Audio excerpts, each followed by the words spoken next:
Employ link incentive scheme यानी कि रोजगार दो और इंसेंटिव पाओ, बजट में इसकी घोषणा हुई थी, कैबिनेट ने इसको मंजूरी दे दी है। लेकिन ये स्कीम काम कैसे करती है, लोगों के काम की कुछ चीजें बताने के लिए खुद हमारे साथ central PF commissioner Ramesh Krishnamurthy ji हैं, जो कि आपको बताएंगे कि इससे जुड़ी जो छोटी छोटी चीजें हैं जो आप जानना चाहते हैं उसकी सारी डिटेल्स। तो सर स्वागत है आपका। सबसे पहले तो सर इस स्कीम के बारे में बताएंगे कि ये स्कीम आप लोगों ने काफी अच्छे से बनाई है, काम कैसे करेगी ये स्कीम, और इसके कुछ ब्रीफ डिटेल्स बता सकें हमें तो। धन्यवाद। ये employment linked incentive scheme union cabinet जो प्रधानमंत्री ने चेयर किया था 1 जुलाई को अनाउंस हुआ है। इसमें करीब 1 लाख करोड़ का इंसेंटिव फॉर ऑल नए एम्प्लॉयमेंट जनरेशन जितने भी होंगे, जॉब क्रिएशन होंगे बिटवीन द पीरियड 1 अगस्त 2025 से लेकर 31 जुलाई 2027 तक के लिए ये करीब 3.5 करोड़ जॉब क्रिएशन के लिए वो कवर होंगे। तो इसमें जो है, इसमें 2 पार्ट हैं। जो पहला पार्ट केवल एम्प्लॉय के लिए है। जो पहली बार जो एम्प्लॉय जॉब ज्वाइन करता है उसके लिए एक इंसेंटिव रखा गया है। उसका पहले महीने का जो पीएफ वेज जिसको कहते हैं, बेसिक प्लस डीए, वो इंसेंटिव अप टू 15,000 रुपीज उसको 2 इंस्टॉलमेंट में मिलेंगे। अगर वो 6 महीने का कंटिन्यूसली एम्प्लॉयर उसको जॉब पे रखता है तो पहला इंस्टॉलमेंट मिलेगा 50%, और फिर दूसरा इंस्टॉलमेंट मिलेगा उसको 12 महीने के बाद, विच विल अगेन बी कि अगर वो 12 महीने तक कंटिन्यूसली वो एम्प्लॉयर के साथ जुड़ा रहेगा तो उसको दूसरा इंस्टॉलमेंट मिलेगा। इस दौरान उसको एक फाइनेंशियल लिटरेसी कोर्स करना है। ये बड़ा सिंपल सा प्रावधान है, और इसमें केवल एक ही रिक्वायरमेंट है कि उसका जो यूनिवर्सल अकाउंट नंबर जो ईपीएफओ देता है वो उसको फेस ऑथेंटिकेशन टेक्नोलॉजी के थ्रू उमंग ऐप में उसको जनरेट करना होगा, और ये एम्प्लॉयर को देगा। एम्प्लॉयर रिटर्न में उसका जो है विवरण दायर करेगा। तो सर इसमें जो एम्प्लॉय वाला पार्ट है उसकी बात करते हैं। जो फर्स्ट टाइम एम्प्लॉयर है उसी पे ये लागू होगा? फर्स्ट टाइम एम्प्लॉय पे लागू होगा। हाँ। जिसमें कि उसको 1 महीने का जो एवरेज वेज, जैसे 6 महीने उसने काम किए तो उसका जो भी एवरेज पीएफ वेज है, सपोजिंग वो 15,000 रुपए है, तो 15,000 का फर्स्ट इंस्टॉलमेंट 7,500 रुपया उसको 6 महीने बाद मिलेगा। वो उसके आधार सीडेड बैंक अकाउंट जो है उसमें जैसे डायरेक्ट बेनिफिट ट्रांसफर होता है उसी के माध्यम से उसके बैंक अकाउंट में डायरेक्टली क्रेडिट हो जाएगा। इसमें और उस एम्प्लॉय को और कोई अलग रजिस्ट्रेशन या और कुछ करने की जरूरत नहीं है। जी, तो जैसा आपने बताया कि कोई और अलग से आपको रजिस्ट्रेशन करने की जरूरत नहीं है। अगर आपका एम्प्लॉयर इसमें रजिस्टर्ड है तो आप इसका बेनिफिट ले सकते हैं। लेकिन सर ये बताइए कि इसके लिए क्या कुछ एलिजिबिलिटी क्राइटेरिया है, एज की या एजुकेशनल क्वालिफिकेशन रखनी पड़ेगी, या कोई भी जो नया फर्स्ट टाइम एम्प्लॉय है वो इसका बेनिफिट उठा सकता है? बड़ा सिंपल है, सरल है एम्प्लॉय के लिए। उसमें कोई एज, जो मिनिमम एज जो है वो तो मिनिमम एज होता है, बट उसके अलावा कोई भी एज का रेस्ट्रिक्शन नहीं है, कोई भी एजुकेशन क्वालिफिकेशन का रेस्ट्रिक्शन नहीं है। इट इज ओपन फॉर सारे सेक्टर, सारे एम्प्लॉइज जो पहली बार ईपीएफओ में आ रहे हैं, जुड़ रहे हैं, उनके लिए अवेलेबल है। जी, अगर हम एम्प्लॉय की बात कर रहे हैं जो रोजगार दे रहा है, उसके लिए एम्प्लॉयर की बात करें अगर हम, जो रोजगार दे रहा है, तो उसके लिए क्या क्राइटेरिया रखा गया है? क्या आपको उसमें किसी तरह का एनरोलमेंट रखा जाएगा, कोई खास तरह की प्रक्रिया का पालन करना पड़ेगा? क्या उसके लिए है? सो ये part B of the programme है। पार्ट बी में एम्प्लॉयर के लिए इंसेंटिव है क्योंकि वो जॉब क्रिएट कर रहा है। तो इसमें भी सिमिलर प्रावधान है कि वो जो एम्प्लॉयर जो है वो आइदर फर्स्ट टाइमर, पहली बार कोई जॉब में आ रहा है, या रीजॉइनिंग, पहले जॉब छूट भी गया हो लेकिन अभी उसको जॉब दे रहा है। तो अगर ऐसे सिचुएशन में अगर 6 महीने तक सस्टेन्ड एम्प्लॉयमेंट, लगातार एम्प्लॉयमेंट कराता है, अपना ईसीआर फाइल करता है, प्रोविडेंट फंड कंट्रीब्यूट करता है, तो स्लैब रेट के हिसाब से उसको इंसेंटिव मिलेगा। ये मैं थोड़ा सा एक्सप्लेन कर देता हूँ। स्लैब रेट का मतलब ये हुआ कि सपोजिंग नया जो एम्प्लॉय जिसके लिए उसने जॉब क्रिएट किया उसका वेतन जो है 10,000 से नीचे है, तो उसको 10% के हिसाब से 9,000 है तो 900 रुपए का इंसेंटिव मिलेगा पर महीने, और टिल फॉर 2 years, जब तक कि वो एम्प्लॉयमेंट में रहेंगे 2 साल तक उनको 900 रुपए के हिसाब से पर वर्कर उसका वेतन अगर 9,000 ही है तो उसको मिलता रहेगा 2 साल के लिए, 24 महीने के लिए मिलेगा। अगर कोई है जिसका वेतन अगर 11,000 है या 15,000 है, 10,000 और 20,000 के बीच में है तो उसको 2,000 का इंसेंटिव मिलेगा पर एम्प्लॉई।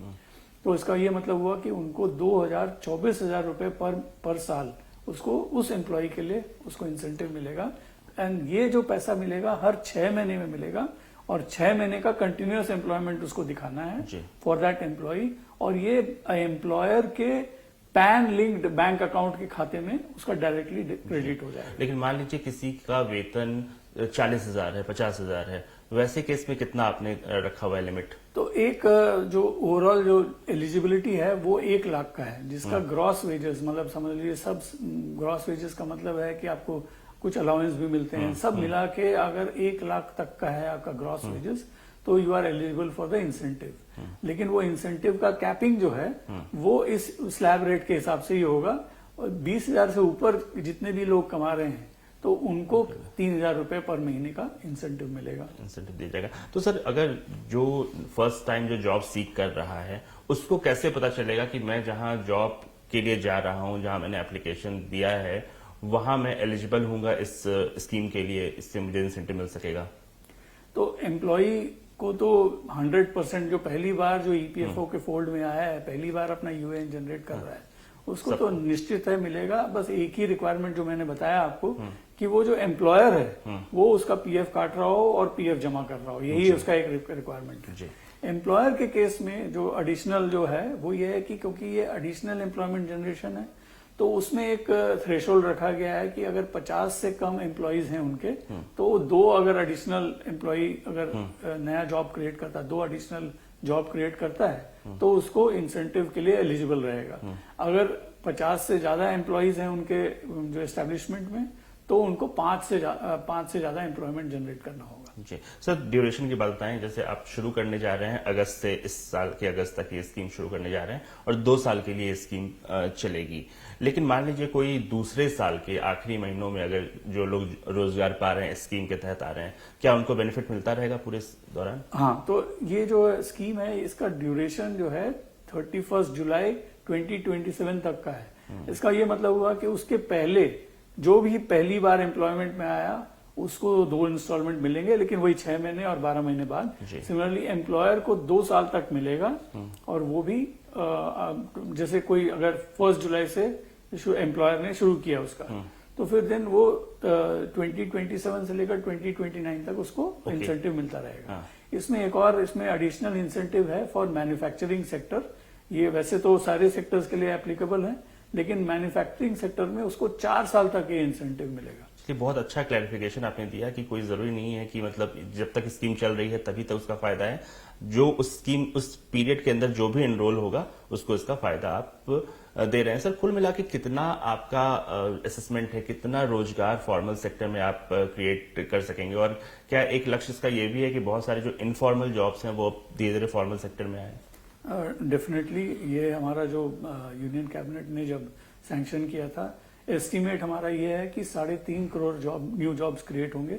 और ये क्योंकि ये इसका स्कीम का ऑब्जेक्टिव है new employment generation, employment sustainability और स्किल डेवलपमेंट। ये देखा गया है कि लोग जब जल्दी जल्दी जॉब छोड़ते हैं तो एक जॉब में कुछ टाइम लगता है जब तक कि वो जॉब के बारे में सीखते हैं। तो अगर जल्दी छोड़ जाते हैं तो फिर उनको कोई स्किलिंग होता नहीं है। और जब ये देखा गया है कि जब उनका स्किलिंग हो जाता है तब अगर जॉब छोड़ के दूसरे जॉब जाते हैं तो उनका वेतन का स्तर भी बढ़ जाता है। तो इससे क्या है कि जब हमने कहा कि 6 महीने तक सस्टेन होगा, 12 महीने तक सस्टेन होगा, तो क्या होगा कि एम्प्लॉय भी अपना सीखेगा, जॉब में सीखेगा, और इससे क्या होगा जब भी वो जॉब बदलाव फ्यूचर में करता है तो उसको ज्यादा इंक्रीज जो है उसको ज्यादा मिलने की संभावना ज्यादा है। सर एक जो जैसे आपने स्किल डेवलपमेंट की बात की, एक जो क्रिटिसिज्म किया जा रहा है वो ये कि आपने नंबर्स तो आपने बढ़ा देंगे, आप नंबर्स शो कर देंगे कि हमने इतने जॉब्स फॉर्मल सेक्टर में ले आए, लेकिन क्वालिटी जॉब्स पे फोकस रहे, इसके लिए कुछ किया जा रहा है? क्योंकि कहा जा रहा है कि नंबर्स तो बढ़ गए लेकिन क्वालिटी जॉब्स हम कैसे इंश्योर करेंगे इसको? इसमें मैं पिछले सवाल का एक चीज मैं अभी बोलना चाहूंगा। आपने कहा कि इनफॉर्मल सेक्टर फॉर्मलाइज कैसे होंगे, तो ये जो है हम एक्सपेक्ट कर रहे हैं कि एमएसएमई के जितने भी सेक्टर में लोग हैं जो थ्रेशोल्ड में 20, क्योंकि ईपीएफ जो है एक्ट है वो मैंडेटरी तब होता है जब आपके 20 एम्प्लॉय से ज्यादा हो, लेकिन हो सकता है वॉलंटरी कवरेज ऑलरेडी करा रहे हो लोग, कुछ छोटे उद्योग भी, लेकिन इससे वो पुश मिलेगा कि वो अब क्योंकि उनको इंसेंटिव मिलेगा, लेबर इंसेंटिव सेक्टर्स में पर्टिकुलरली टेक्सटाइल हो, टूरिज्म हो, होटल इंडस्ट्री हो, इस टाइप के जो सेक्टर्स हैं, लेदर है, इस टाइप के सेक्टर में लेबर काफी यूज होते हैं। तो ऐसे सेक्टर में इवन लघु और इनफॉर्मल सेक्टर, लघु उद्योग जो हैं, ये जुड़ेंगे, ये हमारा एक्सपेक्टेशन है। दूसरी बात यह है कि आपने कहा कि इसका क्वालिटी ऑफ जॉब्स कैसे इंप्रूव होगा। तो ये जैसे हमने कहा कि जो स्लैब रेट है, जब हमने कहा कि आपको 20,000 से ज्यादा अगर पीएफ वेज है तो आपको 3,000 रुपए का इंसेंटिव मिल रहा है, तो ऑटोमेटिकली जिसको अगर सपोजिंग कम मिल रहा है वो एम्प्लॉयर भी चाहेगा कि वो अधिक वेतन दे, जिससे कि उसका सब्सिडाइज हो जाए। जो कॉस्ट ऑफ स्किलिंग हो गया, ट्रेनिंग प्रोग्राम कराना हो गया, ये सब के लिए उसको सुविधा मिल जाएगा उसको कराने के लिए। और जो एम्प्लॉय है वो भी कोशिश करेगा कि 6 महीने से पहले वो छोड़े नहीं। जरूर, यही हमारा एक्सपेक्टेशन यही है कि एम्प्लॉयज भी जो हैं वो और मन लगा के काम करें, 6 महीने तक मिनिमम काम करें, जिससे कि उनका फर्स्ट इंस्टॉलमेंट ड्यू हो जाएगा, और 12 महीने तक करें जिससे कि उसको सेकंड इंस्टॉलमेंट भी मिलेगा। जी सर, एक आपने इसमें एक क्लॉज रखा है, आपने एक्सप्लेन भी किया, फाइनेंशियली लिटरेसी प्रोग्राम आप इसका करना चाहते हैं। जो पहली बार जॉब ले रहा है उसे कुछ फाइनेंशियल ज्ञान देना चाहते हैं, कैसे काम करेगा? क्या आप लोग ऑर्गेनाइज करवाओगे या एम्प्लॉयर को करना पड़ेगा या उस एम्प्लॉय को खुद करना पड़ेगा? उसके बारे में डिटेल्स दीजिए। ये एम्प्लॉय को खुद करना पड़ेगा। आजकल के जो नौजवान हैं वो बड़े माहिर हैं, यूट्यूब वीडियोस देखते रहते हैं, रील्स देखते रहते हैं, तो ये भी हमने वैसे ही सिंपल रखा है। ये करीब 12 से 15 सिंपल यूट्यूब वीडियोस हैं, जिसमें कि उनको बस ये बताया जाता है कि सेविंग्स अकाउंट क्या है, कैसे एटीएम काम करता है, क्रेडिट कार्ड को आप कैसे अपने लिमिट के बजट के अंदर रखें जिससे कि आपको अधिक इंटरेस्ट पे खर्चा ना हो। कंपाउंडिंग के बारे में बताया जाता है, जैसे कि सेविंग्स आप रखेंगे तो आपका इंटरेस्ट जो है धीरे धीरे अक्यूमुलेट होगा। ईपीएफ के जो, क्योंकि वो ईपीएफ ज्वाइन कर रहे हैं पहली बार, तो ईपीएफ में क्या क्या सुविधाएं अवेलेबल हैं। तो काफी लोग जो हम एक्सपेक्ट करते हैं ये ईएसआईसी का भी कवरेज लेंगे, तो ईएसआईसी के बारे में भी बता रहे हैं। तो इनको जो है साइबर सिक्योरिटी हुआ, इस टाइप के छोटे छोटे वीडियोज हैं जो 2 मिनट 3 मिनट के वीडियोज हैं। इस टाइप के कुछ मिला के करीब 12 से 14 वीडियोज रहेंगे। तो ये वीडियो देखेंगे, वीडियो हमारे पोर्टल में दिखेगा। उसके बाद 2-3 बहुत ही सरल टाइप के क्वेश्चंस पूछे जाएंगे जो कि वीडियो में ही बताया जाएगा उनको। वो अगर वो सही जवाब दे देते हैं तो वो फाइनेंशियल लिटरेसी कोर्स समझ लीजिए उन्होंने कंप्लीट कर लिया, हमारे में रिकॉर्ड हो जाएगा कि इन्होंने वो फाइनेंशियल लिटरेसी कोर्स कर लिया है। केवल वीडियो देखना है और 2-3 सरल क्वेश्चन आंसर। बिल्कुल, काफी जरूरी भी है, खासतौर पर साइबर सिक्योरिटी जैसी चीजें, सेविंग से जुड़ी चीजें जो आप बता रहे हैं, ये सिर्फ इन्हीं फर्स्ट टाइम जॉब सीकर्स के लिए नहीं, हम सभी के लिए काफी जरूरी है।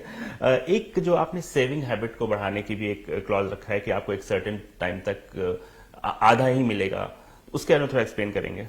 ये जो सेकंड इंस्टॉलमेंट है, ये हमने पहला इंस्टॉलमेंट तो उनको डायरेक्टली उनके बैंक अकाउंट के खाते में पैसा मिल जाएगा स्ट्रेट अवे।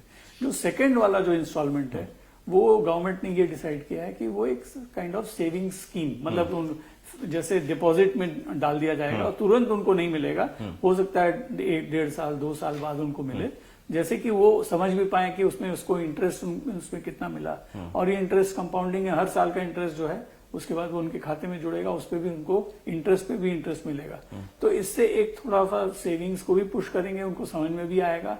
और क्योंकि ये लोग जितने भी हैं ईपीएफ से पहली बार जुड़ रहे हैं, तो उनको भी दिखेगा कि उनका प्रोविडेंट फंड में खाता जो है उनका जो दिखता रहेगा पासबुक में कि कैसे पैसा जमा हो रहा है, और वो पैसा जो है उनके बड़े इंपॉर्टेंट लाइफ इवेंट्स के लिए काम आएंगे बाद में, जैसे कोई बीमारी हो गया हो, एजुकेशन हो गया हो, या फिर शादी के टाइम पे हो, या फिर घर बनाना हो। ये बाद में ये एक्यूमुलेट करेंगे, ये इसको जोड़ेंगे, तब जाके उनके पास ये पैसा मिलेगा जो कि बाद में वो विड्रॉ कर पाएंगे। अच्छा, आप आधार लिंक बैंक अकाउंट इस इंसेंटिव के लिए सबका होना जरूरी है, तो क्या नया अकाउंट खुलवाना पड़ेगा? जो एग्जिस्टिंग अकाउंट है वो काम आएगा? नहीं, एग्जिस्टिंग अकाउंट ही जो है, आजकल सारा जो बैंक अकाउंट है उसमें कम से कम मल्टीपल अकाउंट्स आधार लिंक्ड होते हैं, लेकिन आधार सीडेड जो हम बोलते हैं डायरेक्ट बेनिफिट ट्रांसफर के लिए, वो तो एक ही अकाउंट होता है, तो उसी अकाउंट में वो जाएगा पैसा। बस ये इंश्योर कर लें कि वो अकाउंट एक्टिव है। एक आखिरी सवाल इससे जुड़ा हुआ पूछना चाहूंगा कि जो रोजगार देने वाली कंपनी है उसके लिए अलग से इनरोल करने की कोई जरूरत नहीं है, या वो कुछ आपने कुछ पोर्टल बनाया है कुछ? तो जो एम्प्लॉयर है जो पहली बार, सपोजिंग कोई ऑलरेडी रजिस्टर्ड है ईपीएफओ से, तो उसको तो सिंपल, क्योंकि आज तक हमने कभी किसी को बैंक अकाउंट में एम्प्लॉयर को तो कभी हमने पैसे दिए नहीं, तो उनका पैन, उनका जो बैंक अकाउंट है वो डिटेल्स हमारे पास नहीं है, तो पैन भी देंगे, pan linked bank account number भी देंगे और वो जीएसटी नंबर भी देंगे। जीएसटी नंबर से ये पता चलेगा कि वो मैन्युफैक्चरिंग में है कि नॉन मैन्युफैक्चरिंग सेक्टर में है। तो ये बस मिनिमम सिंपल सा फॉर्म है, सब प्रीफिल्ड ही रहेगा, केवल उनको बैंक अकाउंट खाते के बारे में बताना पड़ेगा। और जो नए एम्प्लॉयर हैं जो पहली बार आ रहे हैं, सपोजिंग 1 अगस्त के बाद कोई नया इंडस्ट्री सेटअप हुआ या कोई नया दुकान लगा या कोई नया फैक्ट्री बना, तो उनके लिए जो है वो आइदर इफ कॉर्पोरेट है तो आपको मालूम होगा कि स्पाइस प्लस करके प्लेटफॉर्म है, कॉर्पोरेट में जब वो रजिस्टर करते हैं तो ऑटोमेटिकली उनको पीएफ कोड भी मिल जाता है, ईएसआईसी का कोड भी मिल जाता है, पैन भी मिल जाता है। अगर वो नॉन कॉर्पोरेट है, जैसे कि वो प्रोप्राइटरशिप हो गया है, फर्म हो गया, इस टाइप के जो है वो श्रम सुविधा पोर्टल में जाके रजिस्टर करेंगे और उसके बाद ये वाला एक सिंपल सा फॉर्म रहेगा जिसमें कि वो अंडरटेकिंग देंगे कि ये बैंक अकाउंट मेरा है और उसके हिसाब से वो एनरोल हो जाएंगे स्कीम में। सर, आखिरी के 1-2 सवाल मैं पूछना चाहूंगा आपके सेक्टर से जुड़े हुए। हाल में आपने कई सारे रिफॉर्म पीएफ से जुड़े हुए किए हैं, इस बार तो लोगों के अकाउंट में काफी पहले क्रेडिट हो गया है इंटरेस्ट। कौन कौन सी ऐसी चीजें हाल में की हैं आपने जिससे काफी सहूलियत मिली है लोगों को, और कौन कौन सी चीजें पाइपलाइन में है? ये अच्छा सवाल किया, क्योंकि ये पूरा ईएलआई स्कीम भी ईपीएफओ इम्प्लीमेंट कर रहा है, तो ये हमारे लिए बड़ी गर्व की बात है। और हमारा ये कोशिश है कि ये पूरे जितने ऑनलाइन सुविधाएं हैं ये हम एक्सपैंड करें और काफी सहूलियत भी दें। सबसे इम्पोर्टेंट हमने जो चेंज की है उसमें कुछ जो है वो काफी रिलीफ दिया लोगों को कि जॉइंट डिक्लेरेशन आधार के बेसिस पे वो खुद ही अपना डिटेल्स चेंज कर पाता। पहले जमा करता था एम्प्लॉयर को, एम्प्लॉयर फिर ईपीएफओ को भेजता था, ईपीएफओ अप्रूव करने के बाद ही कोई चेंज होता था। अब ये करीब 90% of 90 to 95% of the people सब अपने खुद ही कर लेते हैं जो भी उनको चेंजेस करने हैं। जैसे अपना बैंक अकाउंट नंबर डालना हो, ये सब में पहले सारी जगह पे ये अप्रूवल प्रोसेस था, ये सब हमने हटा दिया। सिमिलरली ट्रांसफर, आपका अगर अकाउंट एक एम्प्लॉयर को छोड़ के आप दूसरे एम्प्लॉयर पे जा रहे हैं तो उसके लिए भी एम्प्लॉयर का अप्रूवल चाहिए होता था, तो ये सब हमने हटा दिया। इस टाइप के जितने सिंप्लीफिकेशन हुए उसकी वजह से हम देख रहे हैं कि प्रोसेस स्ट्रीमलाइन हो गया, प्रोसेस फास्ट हो गया, और हम ये कोशिश लगातार यही कर रहे हैं कि जितना हो पाए हम ऑटो सेटलमेंट कर पाए। जो हम ऑटो सेटलमेंट की फैसिलिटी हमने अभी रिसेंटली 1 लाख से 5 लाख कर लिया, तो उससे क्या हो रहा है कि करीब 70% जो एडवांस क्लेम्स हैं जो लोग विड्रॉ करते हैं अपने पीएफ से टेम्पोरली फॉर एनी रीजन, वो 70% करीब वो ऑटोमेटिकली प्रोसेस हो रहा है, कोई अप्रूवल इसमें इन्वॉल्व नहीं है। बाकी के जो 30% है वो भी हमारी कोशिश है कि जैसे हम एजुकेट करें और हमारे कुछ और सिंप्लीफिकेशन हम करें, जिससे कि ये धीरे धीरे करके हम क्लोज टू 90-100% करना चाहते हैं। ये बिल्कुल अच्छी चीज है, क्योंकि सर ऑफिसेज में जो हम काम करते हैं तो पहले होता था कि पीएफ का जो बहुत ही टेक्निकल माना जाता था और उसके लिए आप किसी एक्सपर्ट के पास जाते थे कि मेरी ये प्रॉब्लम है, इसको सॉल्व करो। आप कोशिश कर रहे हैं कि जो एम्प्लॉय है वो खुद ही इन समस्याओं को वो सॉल्व कर ले। आने वाले कुछ महीनों में, सालों में हम कौन से और रिफॉर्म्स देख सकते हैं इस सेगमेंट में? जैसा कि हमने कहा कि हमारा प्रोसेस ये रहेगा कि कंप्लीटली ऑटोमेटेड जितना हो पाए। जैसे आप हमारे मंत्री जी माननीय मनसुख भाई मांडविया ये जो बोलते हैं कि आप ऐसा इजी हो जैसे कि आप जाके बैंक से, एटीएम से आप पैसा निकालते हैं, वैसे ही हम ये चाहते हैं कि आपका एक्सेस टू फंड्स उतना ही इजी हो। जब आपको जरूरी हो आप निकालें, लेकिन मैं ये चाहूंगा कि आप अनलेस एंड अनटिल एब्सोल्युटली जरूरी हो ना निकालें, क्योंकि ये पैसा आपके ओल्ड एज के लिए है। आपका कोई अगर लाइफ में कोई क्राइसिस है, कुछ आप नया चीज करना चाहते हैं, घर खरीदना चाहते हैं, शादी हो रही हो, बच्चे के एजुकेशन के लिए हो, उसके लिए आप निकालें जरूर, लेकिन आप बाकी रूटीन चीजों के लिए ना निकालें। उससे क्या है कि जो इंटरेस्ट रेट पीएफ देता है करीब 8.25% जो रहता है वो कोई बैंक कोई और दे नहीं पाता है। ये अकाउंट जैसे आपने कहा, ये जो है ईपीएफ में एक बड़ा इंपॉर्टेंट चीज है कि ये पैसे आपके खाते में आ जाता है। बाकी सारे स्कीम्स में जो है, चाहे लोग अगर सोचते हो कि हमको शेयर मार्केट में पैसा भी मिल जाता है, ये सब जिसको बोलते हैं नोशनल है, कि वो लगता है कि रहेगा क्योंकि आपको लग रहा है कि शेयर प्राइस बढ़ रहा है, लेकिन वो रिस्क है। कल के दिन में वो शेयर प्राइस घट जाए तो आपको वो पैसा नहीं मिलेगा।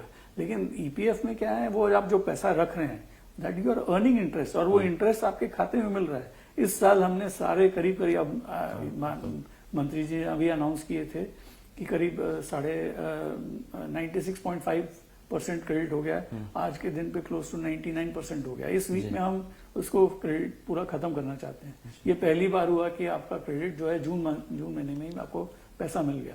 ये पैसा जो है आपके खाते में जुड़ जाता है और उस पर और इंटरेस्ट मिलता है। तो मैं तो ये सोचता हूँ कि ये इसी लाइन पे ईपीएफ के जितने भी रिफॉर्म आगे जाएंगे वो स्पीड, ट्रांसपेरेंसी, कुछ बता सकेंगे अगले कुछ महीनों में हम क्या और उम्मीद कर सकें? ये सिंप्लीफिकेशन का प्रोसेस और ज्यादा तेज करेंगे हम लोग। अभी हम लोग अपना कंप्यूटर सिस्टम्स को रिवैम्प कर रहे हैं, तो उसमें जितने भी आपके जो दिक्कतें आती हैं लोगों को रिजेक्ट हो जाता है। तो रिजेक्ट इसलिए भी होता है क्योंकि जो है आप कई बार पहले ही क्लेम कर चुके होते हैं या आपका बैलेंस कम रहता है। तो ये सब हम आपको पहले ही बता देंगे, आपका बैलेंस कितना है, आपने कितनी बार क्लेम कर लिया है, आपका सर्विस पीरियड कितना है, जिससे कि आपको पहले ही मालूम हो कि आप एलिजिबल नहीं हो, आप या फिर आपके एलिजिबिलिटी के हिसाब से आप विड्रॉल करेंगे। तो ये सब अभी हम कुछ ही महीनों में ये सब तो वो एक एम्प्लॉय को पहले ही पता चल जाएगा, मतलब आप पोर्टल पे जाके या फिर करेक्ट पोर्टल में जब क्लेम फाइल करने जाएगा तो आपको उसी में आपको दिख जाएगा कि ये क्लेम आप एलिजिबल हैं, नहीं एलिजिबल हैं, जो कि आज के दिन पे वो फाइल कर देता है। उसके 2-3 दिन बाद पता चलता है कि भाई ये रिजेक्ट हो गया क्योंकि आपके पास इतने पैसे नहीं थे, या फिर ये रिजेक्ट हो गया क्योंकि आपके इतने सर्विस नहीं साल नहीं हुए। तो ये सब जो है ये पहले ही आपको पता चल जाएगा, जिससे कि आपको गाइडेंस मिल जाएगा कि आप कैसे क्लेम भर सकते हैं, क्या क्लेम भर सकते हैं। जी, तो चीजों को आसान करने की कोशिश है। जैसा कि सर ने बताया कि चीजों को जो फाइलिंग की प्रक्रिया है उसको आसान करने की कोशिश है, और साथ ही एक जो बहुत ही माइलस्टोन जो स्कीम लॉन्च होने वाली है एम्प्लॉय लिंक इंसेंटिव स्कीम, उसके बारे में भी रमेश कृष्ण मूर्ति जी ने हमें बहुत ही आसान शब्दों में बहुत ही काम की बातें बताई। सर बहुत बहुत शुक्रिया हमसे बात करने के लिए, थैंक यू सो मच।